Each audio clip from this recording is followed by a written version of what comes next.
images coming into CNN shedding light on the speed of President Trump implementing his immigration agenda.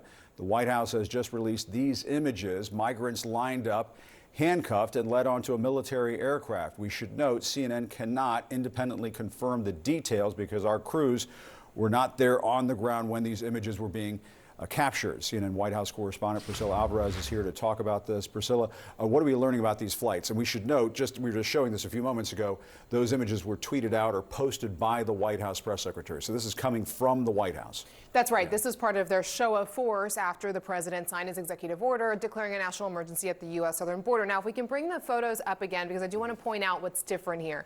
It is the use of military aircraft that marks a difference from the way this was handled before. Now, you see there a line of migrants. They are arrested as they are handcuffed as they are boarding the plane.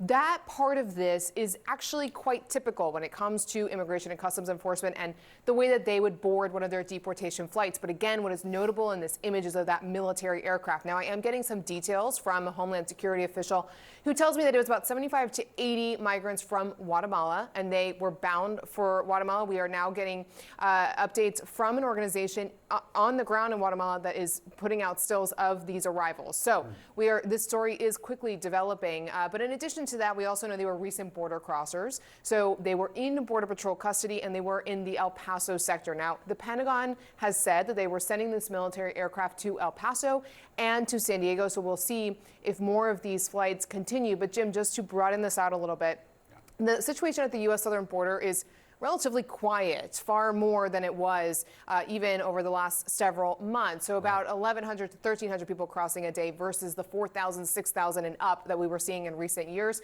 So this is an effort to really clamp down on the U.S. southern border, even as border crossings where they are right now are lower than they were in recent years. Interesting. All right, Priscilla, stay with me. I want to bring in CNN contributor and New York Times journalist Lulu Garcia-Navarro. Lulu, good to see you. Your reaction to seeing these photos from the White House, they say that are military planes deployed for these deportations. And I guess one of the things that we should talk about, shouldn't the White House or the administration be giving some kind of access to independent journalists so we can witness this firsthand as opposed to getting these takeouts from the White House? I mean, I think press access for this is going to be very important. But I think we also need to really try and get context and understand what is happening and what is different than what we are seeing before. Immigration and Customs Enforcement, ICE, came out with a statement that said that they had arrested 538 people yesterday. And that is about double what we have seen previously. So indeed, we are now seeing stepped up enforcement. There has been some allegations that they are going into private places and not using warrants. That is illegal. So again, is that different? What are we seeing that is actually different? And that's going to be the thing that's going to tell us if this is actually effective, who they're targeting, and where are they targeting people. One of the concerns about this is that they're really going to be targeting people in blue cities and blue states. That is different than what we saw during the first Trump administration, where they were doing raids in North Dakota and red states and rural areas. This seems to be targeted in places that are blue states. So what does that tell us? Does that tell us that this is politically motivated, that they're trying to instill fear in immigrant communities in blue areas as opposed to red areas? You know, all of these things, as we're looking at this enforcement operation, we have to really think about what it means and what is the administration actually trying to achieve. Yeah, we're going to be talking about what took place in Newark, New Jersey in just a few moments. But Lulu, I do want to ask you, the president has ordered the Pentagon to surge 1,500 active military troops to the southern border. We're also seeing these new images of military support away from the border. These are from Camp Pendleton in California. These are from New Mexico, some other images we can show you. And we're now learning that more soldiers are preparing for possible deployment to the border. And so, I mean, Lulu, this is something that, is a bit of a departure from what we've seen in the past, and that this is a very militarized looking deportation operation, mass deportation operation. What do you think? I mean, this is very unusual. This is not the purview of the United States military. They don't have the training for it. But this is what the Trump administration is doing to try and bolster their capacity to deport people, because they haven't gotten more money from Congress for this. They don't have more ICE agents. And so they're trying to pull in other agencies to get involved in this deportation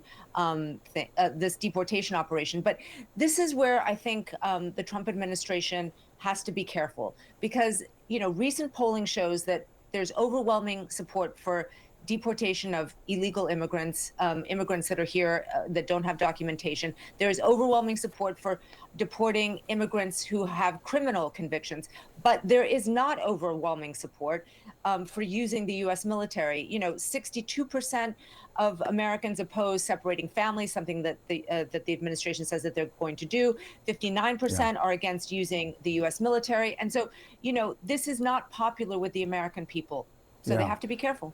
Yeah, and Priscilla, you were just saying a few moments ago that the numbers are down right now. So, I mean, I guess just to be a skeptic here, couldn't somebody ask the question, well, why not just use ICE resources here? Is the military being used here as part of a shock and awe sort of propaganda campaign?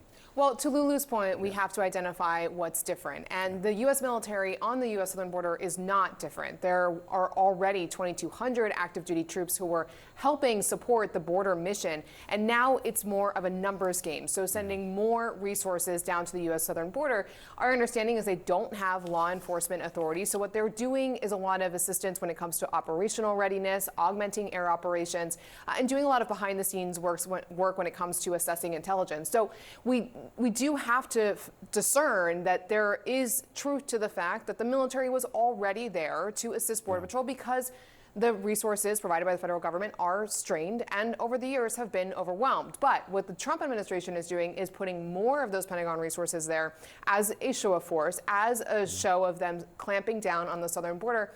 And even if numbers are low, what Trump officials want is for numbers to be zero. Right. And Lulu, let's play some sound from some migrants who made the journey to the U.S.-Mexico border only to discover it's closed to asylum seekers. Let's listen to that.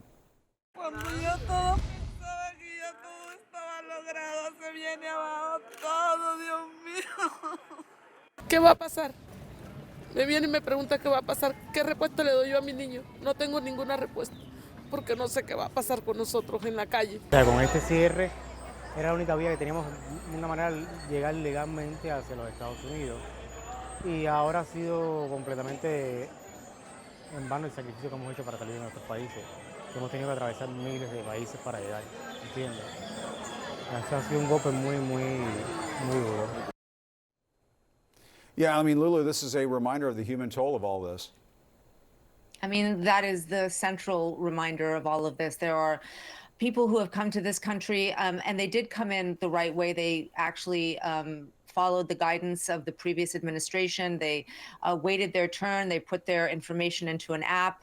Many of them have come into this country and were given parole. That is a legal right that is given by the government to be able to live and work here while asylum claims are being processed. And so they did everything the right way, they think, and yet still they are being penalized for it because of the change in this administration. And that is an enormous human toll. These are families, these are children.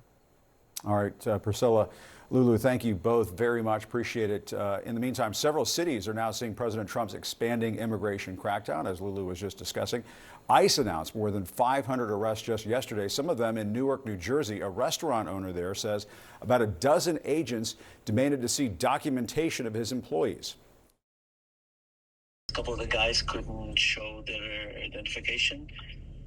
3 of them got arrested. 26 years in business, I've never seen anything like this. Now, Newark's mayor says ICE officers, quote, unlawfully terrorized his city and detained undocumented residents as well as some U.S. citizens. CNN has been unable to independently verify that, but the mayor is expected to speak later on this morning. Joining us now is the former acting director of ICE, John Sandweg. John, I guess what's your take? First of all, I want to ask you about Newark in just a moment. But we were just showing these images coming in from the White House. Of course, we have to remind our viewers these are images provided by the White House of migrants being loaded onto military transport planes. What was your reaction to that when you saw it? Jim, look, I think this is just the tip of the iceberg. I mean, the administration has essentially declared a war on immigration, not just at the border, but also in the interior. And by that, I mean through these executive orders, declaring this a foreign invasion, but also harnessing all the resources of the entire U.S. government, not just focusing or relying on the Department of Homeland Security to focus on immigration enforcement here, but pulling on DOD resources, pulling on Department of Justice resources. So look, historically, as Priscilla noted a moment ago, we've seen the military at the border. During the Obama administration, we called on National Guard to supplement the Border Patrol's resources, but they were in a very limited and supportive capacity, primarily providing and enhancing our surveillance capabilities at the border. The use of military transport planes certainly is unprecedented, and I really think this is just the beginning because I think, like was just mentioned, they're just trying to augment ICE resources and DHS resources in order to carry out the mass deportation.